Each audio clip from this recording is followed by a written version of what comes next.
Hi කොහොමද ඔයාලට මගේ channel එකට ඔයාලා හැමෝම ආදරෙන් පිළිගන්නවා. ඉතින් අද මම ගෙනාවේ බබාට හදන විශේෂ රෙසිපි එකක්.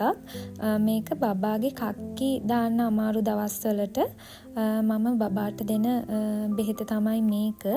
ඉතින් ඔයාලටත් මේ ප්‍රශ්නේ ඇති. ඒ වගේ වෙලාවට මේක දීලා බලන්න. ඔයාලා දැනටමත් මේක හදන හැටි දන්නවා ඇති.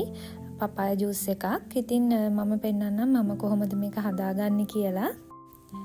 ඉතින් අපිට මුලින්ම ඕන වෙනවා හොඳට ඉදුණු ගස් ලබ්බු කෑල්ලක්. ඔයාලා කැමති ප්‍රමාණයක් ගන්න මෙතනදී. ඊට පස්සේ මේක හොඳට හොදගෙන ඇටි ඉවත් කරලා මෙන්න මේ වගේ කෑලි කපා ගන්න. ඊට පස්සේ මේ ටික බ්ලෙන්ඩර් කප් එකට දාගෙන මම සීනි මේස හැඳි භාගයක් එකතු කර ගන්නවා. ඒ වගේම ලුණු තේ හැඳි භාගයක් එකතු කර ගන්නවා. ඊට පස්සේ මම ඒකට වතුර කෝප්ප 4න් එකක් එකතු කරගන්නවා. ඔයාලා වතුර එකතු කරගනිද්දී ගස් ලැබු ගන්න ප්‍රමාණයට අනුව එකතු කරගන්න. ගොඩක් වතුර එකතු කරගන්න ඕනේ නැහැ. ඊට පස්සේ මම මෙන්න මේ වගේ හොඳට බ්ලෙන්ඩ් කරගත්ත මේ ටික.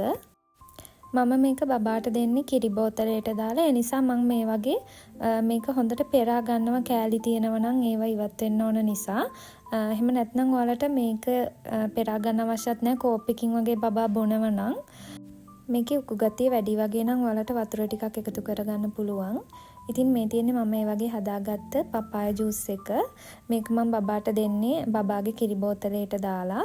ඉතින් මේක බිව්වට පස්සේ එයාට කක්කි දාන්න හරිම පහසුයි. ඒ වගේ අමාරු වෙන දවස්වලට මම අනිවාර්යෙන් මේක හදලා දෙනවා. ඉතින් ගොඩක් අම්මලාට ওই ප්‍රශ්නේ තියෙනවා කියලා මම දන්නවා. ඉතින් ඔයාලත් මේක අනිවාර්යෙන්ම try කරලා බලන්න. ඒ වගේම ඔයාලගේ අදහස් කමෙන්ට් කරන්න අමතක කරන්නත් එපා. ඉතින් thank you ඔයාලට මේ වීඩියෝ එක බැලුවට. නැවතත් අලුත් රෙසිපි එකකින් හමු වෙමු. ඔයාලට සුබ දවසක්.